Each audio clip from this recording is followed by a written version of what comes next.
satu sama ini linear, kemudian pada periode 1 detik dia mulai terjadi lengkungannya, nilai lengkungan di sini. Kemudian pada T0 di sini nilainya adalah 0,301. Demikian tutorial dari saya, cukup singkat bagaimana cara kita menghitung nilai respons spektrum analysis dengan menggunakan Microsoft Excel. Nah, ini menjawab pertanyaan dari beberapa subscriber saya yang bertanya bagaimana cara melakukan interpolasi untuk nilai percepatan yang tidak terdapat di dalam tabel, baik tabel 6 maupun tabel 7 SNI 1726/2019. Jika merasa video ini bermanfaat, silakan di like, share bagi yang membutuhkan, dan seperti biasa, jika ada pertanyaan silakan tinggalkan pesan di kolom komentar. Sekian dari saya, sampai jumpa di tutorial selanjutnya. Terima kasih.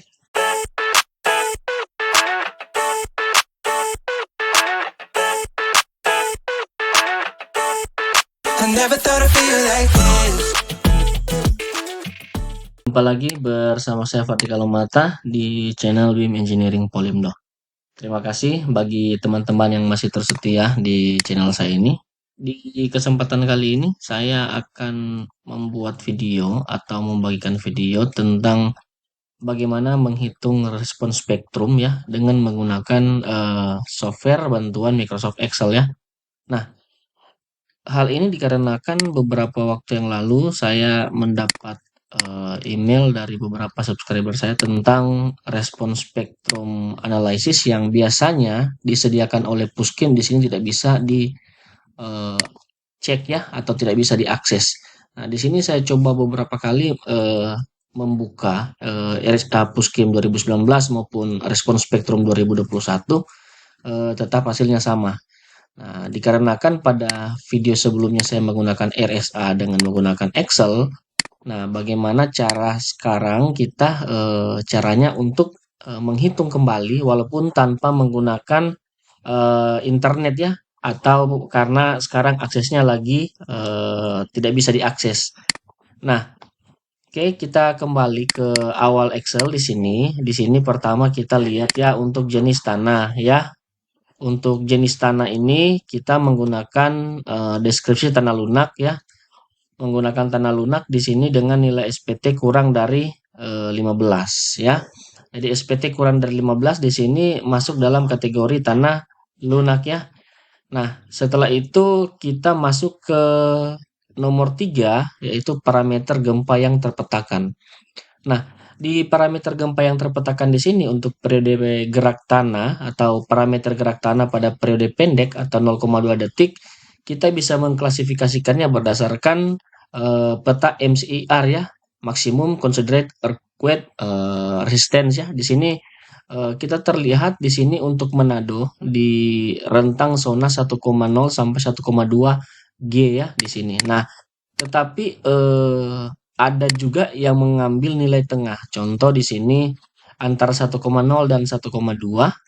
Saya coba mengambil nilai 1,15 ya, seperti ini. Nah, dikarenakan tidak berada pada bagian bawah, tapi juga tidak berada pada bagian ambang atas ya, di sini. Nah, setelah parameter gempa terpetakan untuk nilai SS pada periode pendek ya, atau 0,2 detik, selanjutnya kita akan pindah ke parameter gempa terpetakan untuk gerak tanah periode 1 detik.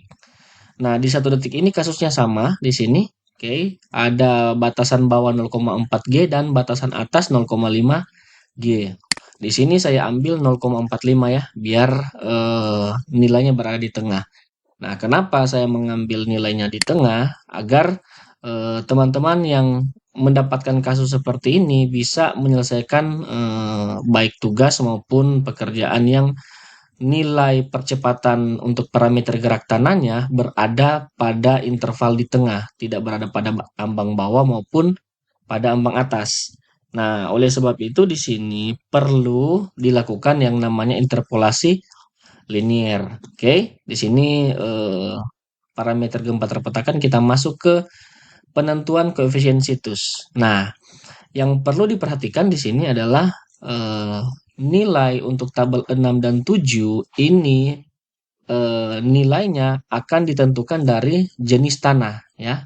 Kalau jenis tanah lunak dengan nilai SS pada periode 0,2 detik ya, SS pada nilai 1 dan SS pada 1,25. Nah, kita harus melihat di sini nilai yang SS 1,15. Nah, 1,15 ini harusnya berada di tengah ya. Nah, berada di tengah. Jadi kalau saya tunjukkan dengan panah ya kurang lebih posisinya ada di tengah ini ya. 1,15. Nah, pertanyaannya sekarang adalah nilai 1,15 itu tidak tersedia di SNI 1726 2019. Ya, dia tidak tersedia ya di sini. Oleh sebab itu kita perlu melakukan yang namanya interpolasi linier seperti yang saya sebutkan sebelumnya. Nah, untuk membuat interpolasi linier di sini saya sudah buatkan formatnya ya seperti ini. Ini coba saya atur sedikit lebih kecil biar bisa terlihat ya seperti ini. Nah, yang pertama yang akan kita kerjakan adalah kita memasukkan dulu parameter untuk nilai SS sama dengan 1. Nah, dengan SS yang sama dengan 1 ini, oke, kita mendapatkan nilai SE-nya adalah 1,1. Sedangkan pada nilai SS 1,25 di sini, nilai SE-nya 0,9 ya di sini. Nah, X sama dengan 1,25 ini ya, ini yang akan kita cari. Ini kita sama dengan nilai yang di atas ya, pada periode 0,2 ya. Nah, ini yang saya jelaskan tadi. Yang kita cari sekarang adalah nilai 1,15. Saya klik seperti ini, enter ya di sini. Nah, sehingga berlaku persamaan untuk interpolasi linier seperti berikut. 1,15 ya kan dikurangi dengan nilai 1 dibagi 1,25 dikurangi 1. Kemudian dikalikan dengan 0,9 dikurangi 1,1 dan ditambah 1,1. Nah, semuanya ini sudah rumus ya. Jadi teman-teman tinggal mengganti variabel X ini ya. Variabel X ini saya warnakan dengan biru ya, seperti ini. Ini yang akan diganti ya. Nah, hasilnya ternyata nilainya adalah 0,98. Nah, hasil 0,98 ini nanti akan kita gunakan pada perhitungan-perhitungan selanjutnya. Sehingga di sini kita bisa katakan seperti ini. Dengan X sama dengan 1,15, maka nilai SE-nya adalah sama dengan 0,98. Oke. Selanjutnya kita pindah ke periode 1 detik atau pada tabel 7 ya, koefisien situs dengan nilai FF. Nah, di EV ini nilai S1 sama dengan 0,45. Ini yang akan kita cari.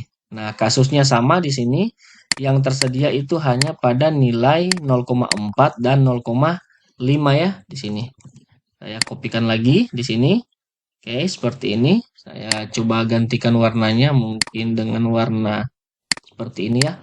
Nah, di nilai E1 pada 0,4 ya di sini nilainya adalah 2,4 ya.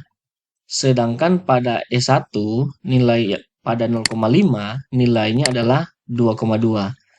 Nah, yang akan kita cari di sini adalah 0,45 ya. Kita lihat pada periode 1 detik di sini 0,45.